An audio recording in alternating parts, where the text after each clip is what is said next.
please do. It looks like Kathy's back. Our sound sounds gorgeous.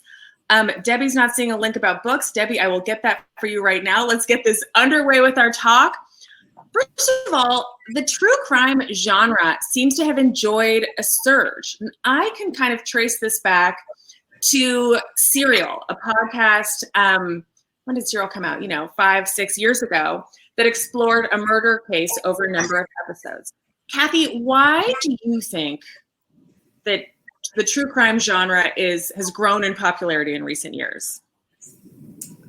Well, obviously, I've been thinking a lot about this coming up to tonight. And for me, at least, true crime is so addictive because you can see behind people's facades in a way that I don't think you can in any other way. When I was a reporter for the San Jose Mercury News on the court beat, it was like 2 of the most wonderful years of my career because people normally lie a lot, and there's nothing like a court case to get to the truth. And there's something so satisfying about that, about seeing that story and having a mystery or a secret or a hypocrisy, and then seeing the truth behind it. And the thing I love about true crime and just looking at all those, documents, arrest records and trial transcripts is that they really nail people in a way that nothing else does. What about you, Zach? You have to have noticed that true crime has exploded in recent years. Why has something changed in our culture? Are we different? Have we been through so much that now we love hearing about other people's horror? Do we think we can solve these? What's the attraction? I mean, the hope of solving one is always paramount, although definitely not what you should be going into any of these reporting ventures hoping to do. But for me, I think in some ways it's just the access to the data that's changed. There's just so much more that we can pursue about so many quote unquote lesser figures that we may have previously relegated to the dustbin of history, that we can now, thanks to Google and 1,000 variations thereof, kind of pinpoint and really go back and look at or connect with the people who might have known that person to get an actual story, right? Of just like empirical data on a crime, which as we all know is really what seals the deal, because there's a crime itself, which is interesting, but the story of that crime and how it's told is what really makes true crime pop, for me at least. All right, so while we're on you, Zach, can you tell us, I want everyone to get Alta and read your story, which is online right now. I will grab that link. Can you tell us about the Doodler? Briefly, give us a Doodler overview. Yes, without spoiling anything that would lessen your interest in reading the full story available at Alta, I will say that what fascinated me about the Doodler, and I want to give credit where credit is due, there's a journalist named Elon Green, I believe he wrote about this for, I'm forgetting the publication, it was like online only, but he did this deep dive on this lesser known serial killer I was not familiar with at all. And what totally tripped me out was this very cutesy almost sounding name. The Doodler was paired with this person who in the mid-1970s, it was 74 to 75, killed at least 5 men, possibly many more. And part of his behavior was to potentially sketch them as a way to endear them to want to follow him to a secondary location. He preyed on gay men in the Castro area at a time when there was so much seclusion in the Castro compared to other districts of San Francisco, and just to be a gay person was to potentially be putting your life at risk anywhere, and there as well, where gay people were known to congregate, so they became a potential target demographic for this one killer. And what makes the story fascinating in a morbid and sad way is that there's reason to believe that at the time, the identity of this killer was determined, strongly alluded to, but because individuals who were in a position to name this person did not want to, by doing so, potentially out themselves as homosexual, they all refused to take part in any kind of official proceeding. And there's also some updates that go all the way to the present, which I will not detail for hope that you'll follow that yourself. But yeah, this is a story that started way back in kind of a weird heyday of serial killers and continues into this sort of new time frame when things like the Golden State Killer and 23andMe and DNA websites have reopened cold cases that we previously thought were never to be revisited. Kathy, thank you, Zach. Everyone, again, I linked on the side over here. Am I pointing in the right direction? You can read Zach's article right there.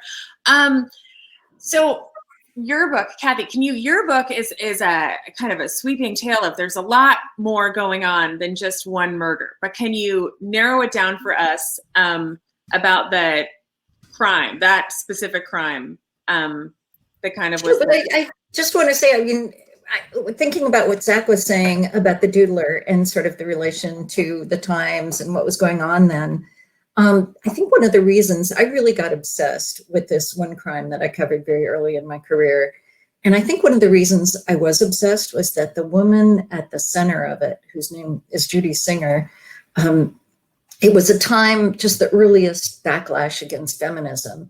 And she had not been charged. She was the wife of a defendant in a murder case. And she portrayed herself as the most upstanding mother, stay-at-home mother of 3, total womanhood, carpool driver.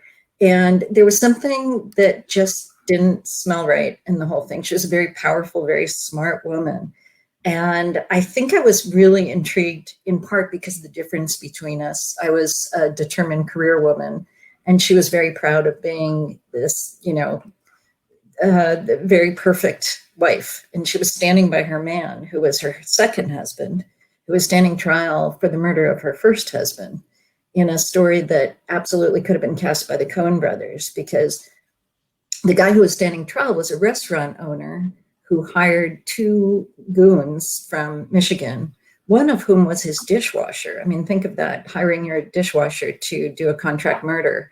And these 2 guys drove out to Santa Clara, California, to shoot Judy's ex-husband at his townhouse door. And it was amazing that they almost got away with the murder, because they were just such screw-ups. I mean, they got lost on the way. They forgot to buy ammunition. The trigger man was high on LSD when he shot the victim. There are all sorts of really interesting twists and turns in this case. It's a great book, and again, you can buy it over at Books Inc. right now. Thank you. So, one of the things that we focus on at Alta is West Coast, and I was thinking of the West Coast true crimes that have really people have latched onto: Zodiac, Manson, the Night Stalker, the original Night Stalker, later dubbed the Golden Gate Killer, who's been caught gloriously. Am I just a California girl deciding that everything interesting happens here, or is there something about the West Coast with really compelling, terrifying stories? Well, you've heard that saying about how if they tilted the continent, all the loose screws would fall to the side. You get the weirdo? Loose screws? I don't know. We have, I think, probably more than our share of eccentrics and self-styled visionaries and people who are just a bit more exotic, it seems. What do you think, Zach? Well, having been, as I'm sure many folks watching this have done the same, the recipient of a number of Netflix documentaries that are jumping into true crime, I tend to see this pattern, and it speaks specifically to the West Coast, whether in Wild Wild Country, about what happened up in Oregon, or several things you've referenced, which are local, basically, to San Francisco. I mean, Manson, was in Berkeley, San Francisco, of course. Zodiac. It seems to me that there's some fascinating moment in the 70s where some kind of like new age philosophies and sort of rejection of cultural norms allowed this vacuum in which serial killers were able to like fit their way in. And then, I mean, if you look now, there's no one right now that's doing what any of these folks did, at least that we're covering or That we know of. So, Thank goodness, yeah. Yes, exactly. But it does feel like in researching and answering the question of why the time becomes so relevant, and even though a lot of coverage is happening now, I feel like inordinately it's still coverage about stuff that's already happened, less like more in the moderate to farther path than stuff that's like just happened in the last few years, with some notable exceptions. Okay. We're gonna get to we have questions about podcasts. We're gonna get to the docuseries, but let's focus on books tonight. I know that there was a book that Zack and I both wanted to discuss. I have my copy. I don't know if Zack got his. I do, in the room next door. The Sleeping Lady, The Trailside Murders Above the Golden Gate by Robert Graysmith. If you're not familiar with this book, you probably know Robert Graysmith for writing the Zodiac book that the movie was based. The Zodiac book we've all read. This case is particularly interesting to me because it's a Marin County, mostly Marin County, Northern California-based case. You know, my mom knew one of the victims, but I do not have the connection to the case that Zack does. Zack, can you tell us? Yes, I do have a unique connection to this case, which in a roundabout way is why I'm interested in true crime in a sense, because it's my norm. I grew up with true crime being the dinner table talk, and the best example is when I was born, my father had just recently agreed to become the research attorney for David Carpenter, who is better known as the Trailside Killer, subject matter of Robert Graysmith's phenomenal book. So good.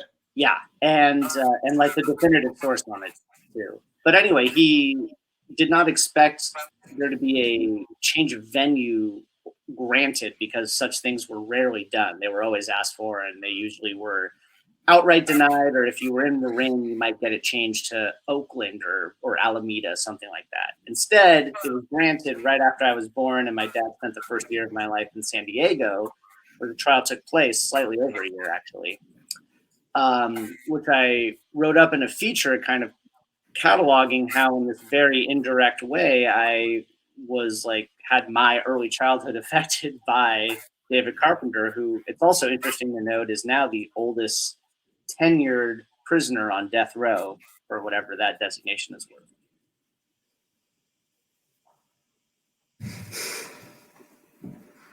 Yeah, Zack, I've just found the article I'm linking here. Everyone, you can read. Oh, thank you. Yeah, sure, of course. This is just one of the things that I think that attracts so many of us to certain crimes is a really either a close connection like you have, or we've taken some turns and we knew someone who sat on a bus next to someone whose dental hygienist once knew the guy that had a cousin who was in the Manson family. We have some kind of found connection to it. Kathy, do you, other than your really direct connection to the murder in your book and the subsequent lawsuits and that mayhem that surrounded all of that in your life, do you have any favorite true crime books, beloved true crime book?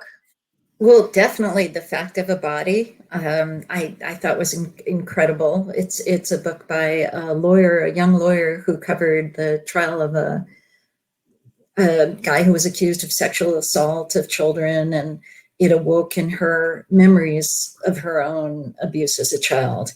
And there's a whole subgenre of these books. You can find quite a few, usually written by women, where the author's gotten obsessed with the character because it speaks to their own family history. Like in my case, nobody could ever ask my parents about certain things that happened because there was a family taboo against airing dirty laundry. So I think, for me, part of the reason I was so attracted to the villainess in my book was that, again, her secrets were in documents. You could actually see what was going on, and there was a way to pierce behind the veil. So I think in The Fact of a Body, there was that happening too. This the author, who's amazing, was able to just find out every little detail about these horrible assaults. And almost in investigating that, I think it gave her possibly a feeling of control over her own story in a way that she couldn't have gotten otherwise. Along those lines, one of the books that I've come to love is I'll Be Gone in the Dark, which was written by Michelle McNamara and published posthumously. And I credit, at least in some way, it was to Kathy's point, a kind of a very personal look at her life and obsession with true crime, as well, peppered with the story of this rapist and then serial killer who killed and raped people up and down California. She passed away. The book was published. The book started as an LA Magazine article. It was like one of my favorite LA Mag articles. And lo and behold, months later, they catch the guy through 23andMe style. Thank you, Elena, for the link right there. 23andMe style DNA testing. They catch this guy living with a retired cop, or a one-time failed cop, living in Central California, in the Sierra foothills, now in jail.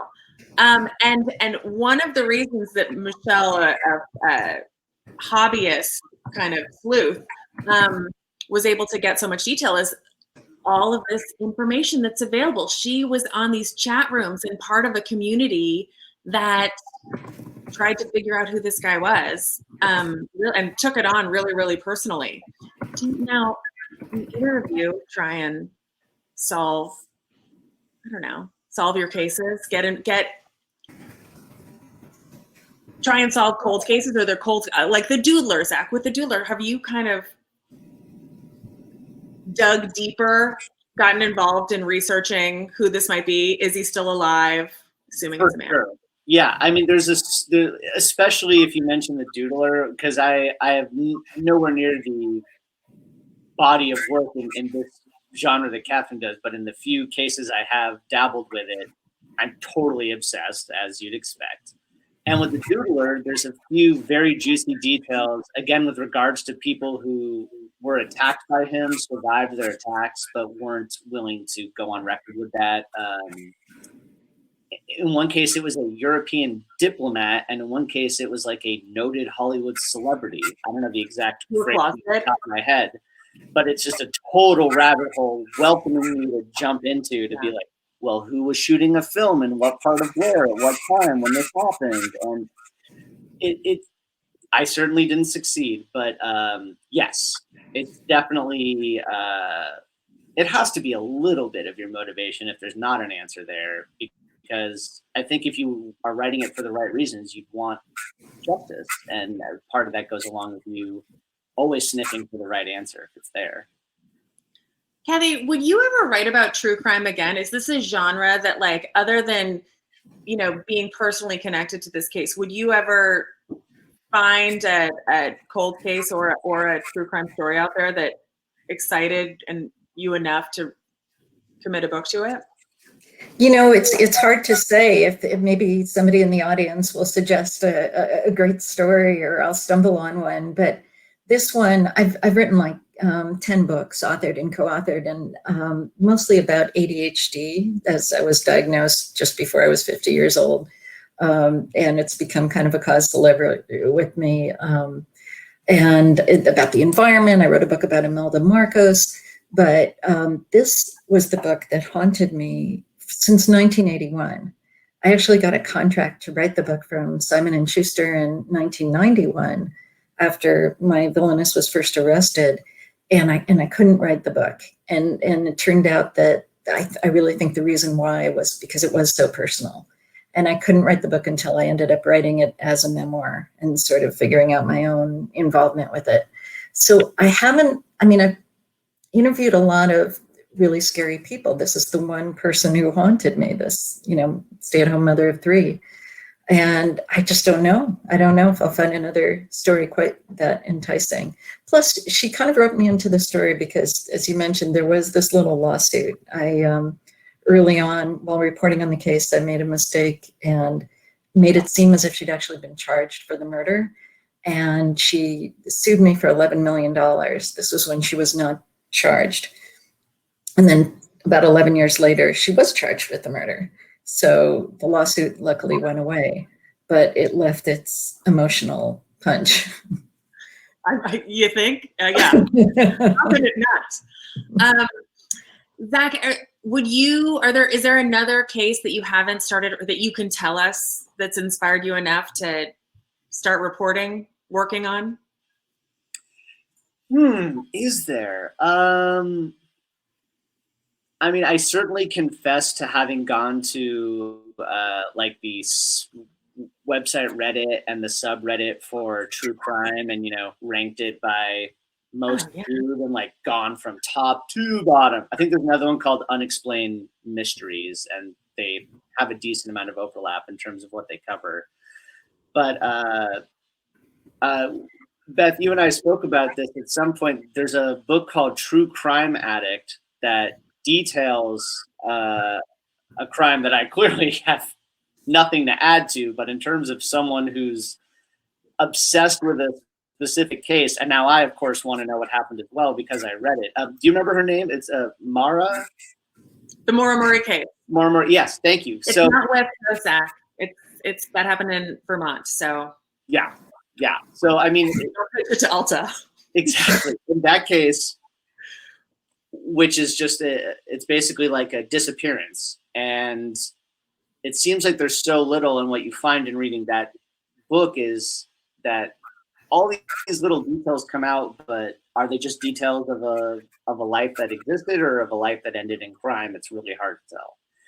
And so I think I found a lot of cases that get me on that where I can't decide which it is. Okay, well, if anyone's taking suggestions, I know Kathy, you are. The case that always tempted me is the case, as Blaise Zariga, managing editor of Alta, knows because I've pitched it to him 1,000 times, is the Yuba City 5, which were 5 men from Yuba City, obviously, who went missing in 1978. They were found months later, way off their planned route, dead in the Sierras. And there are a lot of it's almost like the Dyatlov Pass incident, the Russian incident from the 1950s. A lot of really bizarre elements to the mystery. So if anyone is looking for a super bizarre, really weird, California-based mystery, check out the Yuba City 5. That's mine. Okay, we've got a question here. We're talking about true crime books. Do we have any true crime podcast recommendations? Oh my gosh, yes. So, what are yours? I want to put in a plug for Verified. Somebody told me about this, and just one friend. I hadn't heard about it from anybody else. It's the most amazing reporting about a guy who was sexually assaulting women who came to his place in Italy on using couch surfer. And it's just this amazing reporting job. The podcast author interviews all the women, that brought cases against him, and the Italian prosecutor, and it's really gripping. It's really good. Cool. I just shared it over here. Zach, your true crime podcast picks. Sure. 2 picks. One is called Criminal. I would imagine a lot of folks who are into it are all over Criminal, but can't do better than that for the range of subject matter they cover, for starters. But also they're short, so sometimes we get on these podcasts that are like a whole season long and super dense, and it's nice to have something that's like 20 minutes sometimes too. The other one is called In the Dark. It has 2 seasons. They each cover a different crime. They're a Peabody Award-winning program. It's as good as reporting gets. It's like there's no higher standard for what they do, and they've made significant progress. The second season involves, the Supreme Court acted on behalf of what happened in that case. So you should definitely tune in if you haven't. My picks for best podcast are Case File, The Vanished, and The Trail Went Cold. And I will pull links to all of those. I basically almost exclusively listen to true crime podcasts and a little bit of news. So, yes, Elena from Books Inc. agrees. In the Dark is amazing. I've verified I haven't listened to it, so thank you for that, Kathy. That's love it. All right, Despite your Pulitzer, do you ever settle into a super cheeseball true crime docuseries on Netflix? It feels so lowbrow. Dive into those? I am not highbrow. Peaky Blinders. I don't know if you could consider that true crime-ish. Definitely crime-ish. Have you heard of it? I've not watched it, but I'm familiar with it.